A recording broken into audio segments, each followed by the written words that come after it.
Imagine being at the gym, minding your own business, only to be confronted and accused of overstepping by someone who doesn't understand who they're dealing with.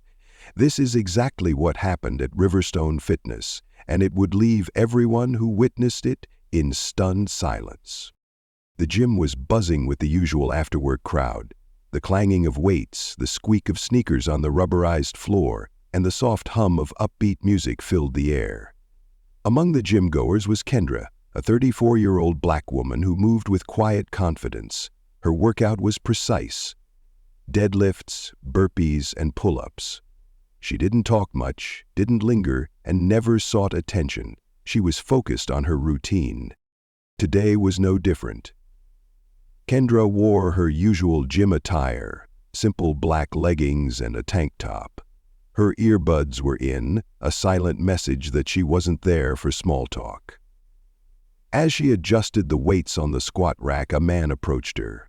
His presence was uninvited, and it felt heavy, like a storm cloud hanging in the air. He was in his mid-40s, broad-shouldered, and clearly someone who spent time in the gym, but something about him felt off. The way he smirked when she noticed him immediately made Kendra straighten her posture. "You're using that wrong," he said, his voice condescending. Kendra raised an eyebrow, pulling one earbud out. "Excuse me?" she replied evenly, not letting her composure falter. "The weights," he continued, gesturing broadly. "You're not setting them upright. You could hurt yourself." Kendra gave a small, polite smile. "Thanks, but I've got it." But he didn't leave. Instead, he crossed his arms and planted himself firmly beside her, as if staked a claim on the equipment.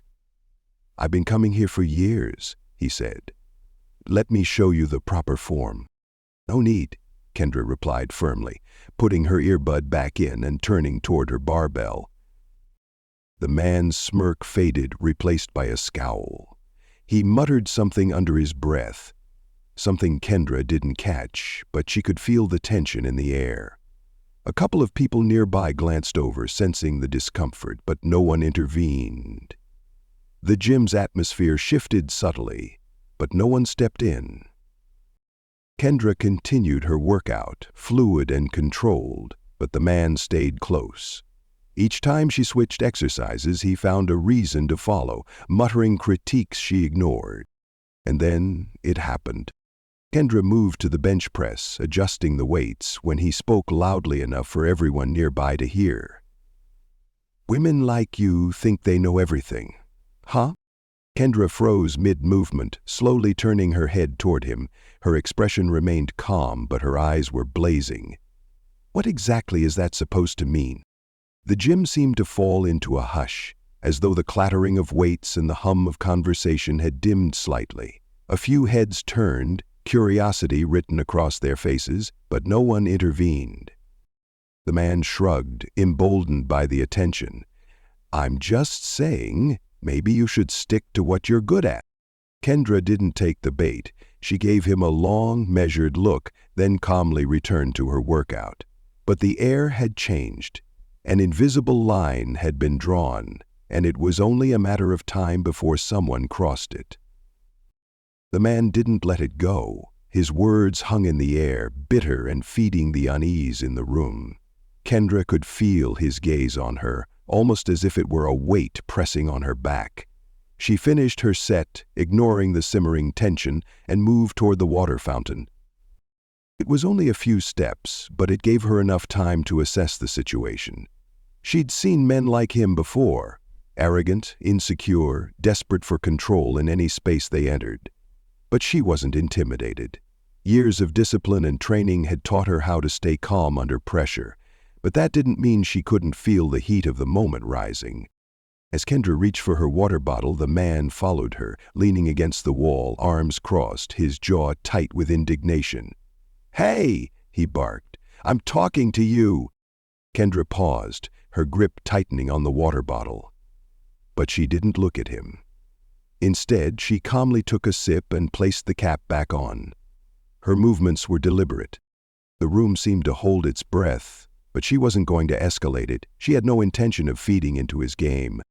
"Look," he continued, his voice dripping with condescension, You don't have to act all tough if you're struggling. Just say so. I can help. Kendra turned to face him now, her voice steady and cool. Struggling? The only thing I'm struggling with is your inability to leave me alone. A few gym-goers glanced over, sensing the shift in her tone. Some paused their workouts entirely, the weight of unspoken questions hanging in the air. Would he back off? Would she let it slide? The man laughed, but it was a sharp, humorless sound. You think you're better than me? He snapped, stepping closer. What makes you so special? Kendra's eyes narrowed, but she kept her voice steady. Nothing makes me special, but I know how to handle myself. Do you? That seemed to strike a nerve. His face darkened, and he stepped even closer. His voice dropped into a low, threatening tone. You better watch your mouth. The tension in the room was palpable now. People were no longer pretending not to notice. A young man on a treadmill hesitated, glancing at Kendra, then at the man, as if deciding whether to intervene.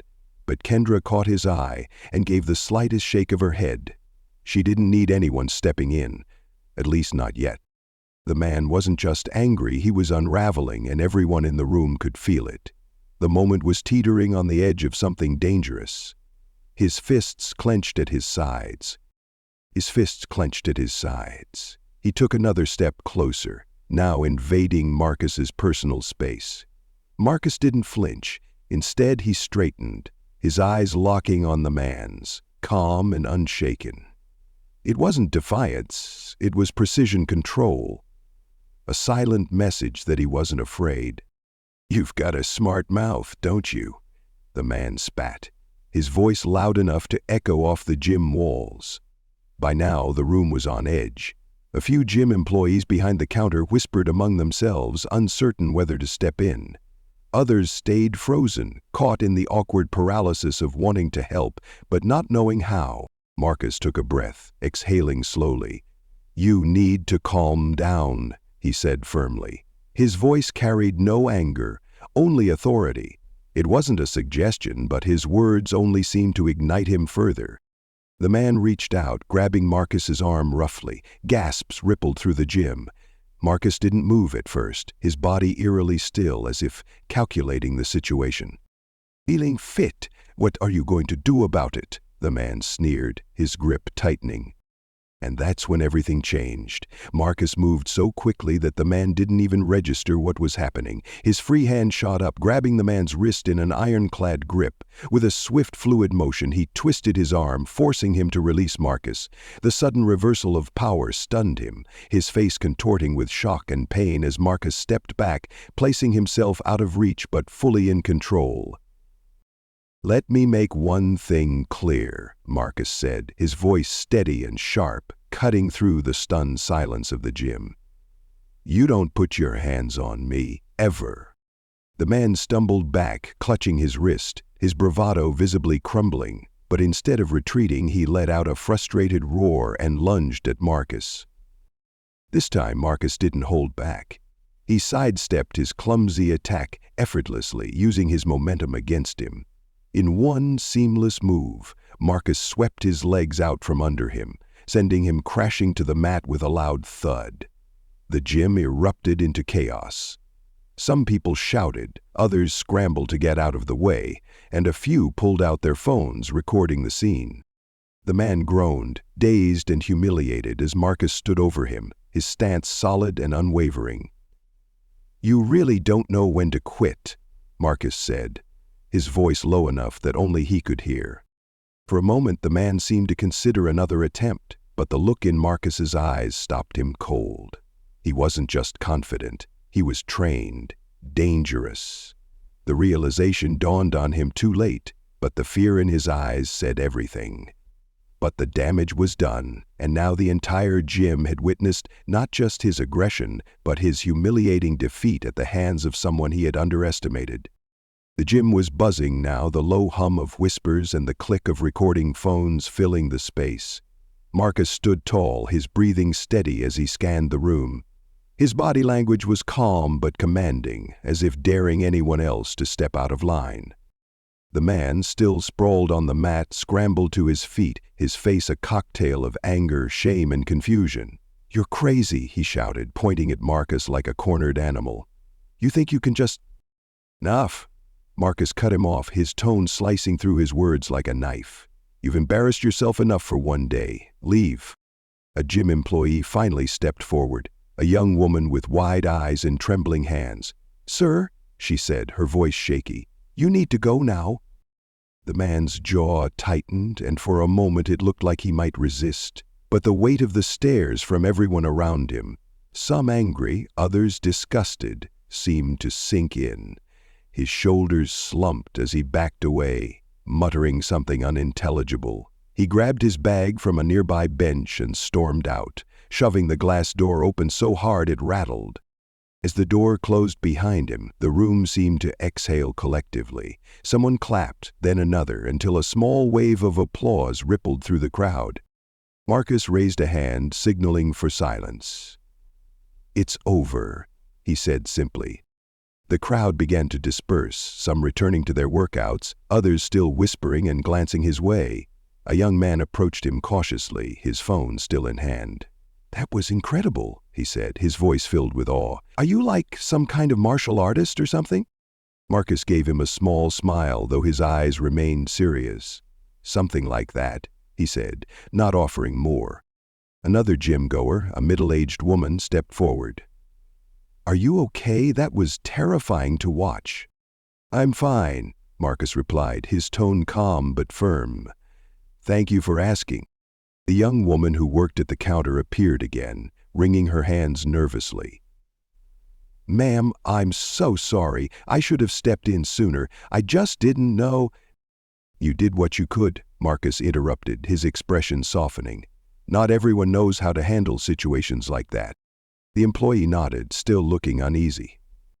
"I'm fine," Marcus replied, his tone calm but firm. "Thank you for asking." The young woman who worked at the counter appeared again, wringing her hands nervously. "Ma'am, I'm so sorry. I should have stepped in sooner. I just didn't know." "You did what you could," Marcus interrupted, his expression softening. "Not everyone knows how to handle situations like that." The employee nodded, still looking uneasy. "We should call the police, though. He might come back." Marcus considered this for a moment. "No need," he said finally. "He's not coming back. Trust me." There was a confidence in his voice that left no room for doubt. He turned, heading to the locker room to grab his things. But as he walked away, the murmurs continued, and the weight of what had just happened lingered in the air, leaving everyone to grapple with their own thoughts. Marcus walked into the locker room, his steps measured and purposeful. As he reached for his gym bag, he caught his reflection in the mirror, a calm, composed face staring back. There was no triumph in his expression, no trace of gloating. This wasn't about proving something to anyone. It was about making a statement. Respect is not optional. He packed his things in silence, letting the adrenaline fade. Just as he zipped up his bag, the young woman from the front desk cautiously entered. Her name tag read Tasha. She lingered near the doorway, fidgeting with the hem of her shirt. "Can I ask you something?" Tasha finally said. Marcus turned, his gaze steady but kind. "Sure." Tasha hesitated, then blurted, "How did you stay so calm? I mean, he was so aggressive and you just handled it like— How?" Marcus leaned against the bench, folding his arms. "It's not about staying calm," he said. "It's about knowing you can handle yourself. Fear loses its grip when you're prepared." Tasha tilted her head, curious. "So, you're trained like military or something?" Marcus gave a small nod. "I served as a Navy SEAL for over a decade. I've faced worse situations than what happened out there." Tasha's eyes widened. "Wow, that explains a lot." "But it's not just about training," Marcus added, his tone serious. "It's about understanding when to act and when to let things go." He wasn't just angry, he was insecure. Tasha nodded slowly as if processing the weight of Marcus's words. "I wish I could be that brave." "You can," Marcus said simply. "Bravery isn't about not being scared. It's about standing firm when it matters." As Tasha absorbed the advice, the locker room door creaked open. The middle-aged woman who had checked on Marcus earlier peeked in.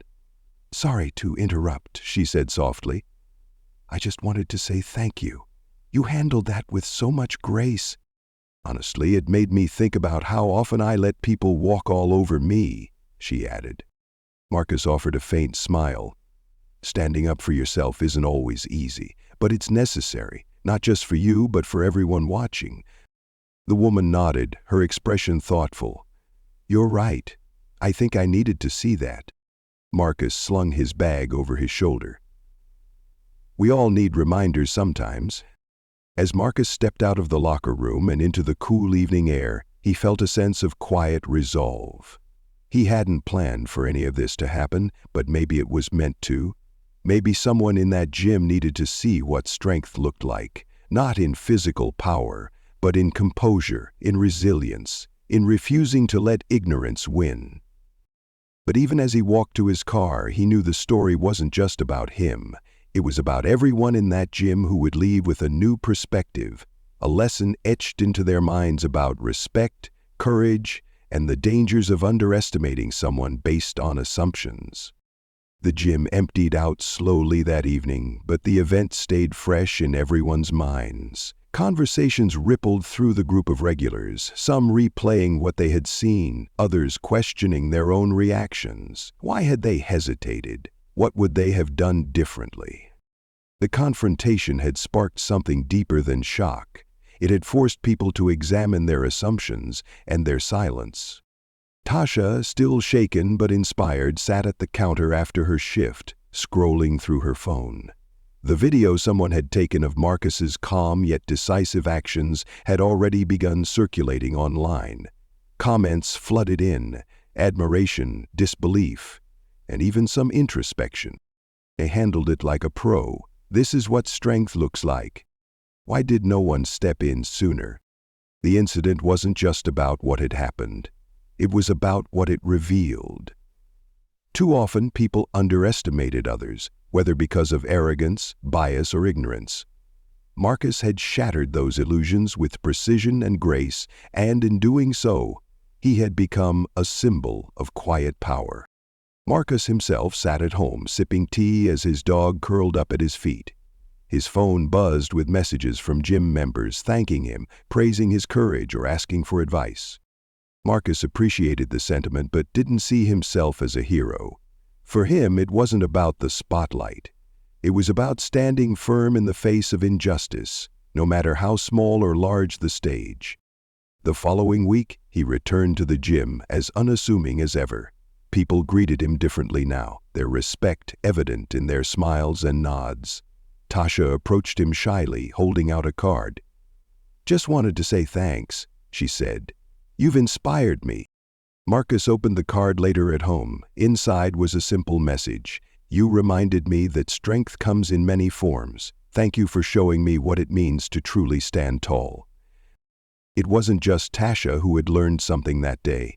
Everyone who had witnessed the confrontation, or even just heard about it, had walked away with a lesson. Respect is earned, not given lightly. Strength isn't about size or bravado, it's about resolve and courage. It's the quiet act of standing firm when the world expects you to crumble. The man, on the other hand, had disappeared from the gym entirely. Whether from shame or fear, no one knew, but his actions had left a lasting impact. Not the one he intended, but one that served as a stark reminder of what happens when ignorance meets resilience. As Marcus reflected on the incident, one thought stood out. Maybe the world didn't need more heroes. Maybe it just needed more people willing to stand their ground and demand the respect they deserved. If this story moved you, share it with someone who needs to be reminded of the power of respect, strength, and courage. And don't forget to subscribe for more stories that inspire, challenge, and leave you thinking long after the credits roll.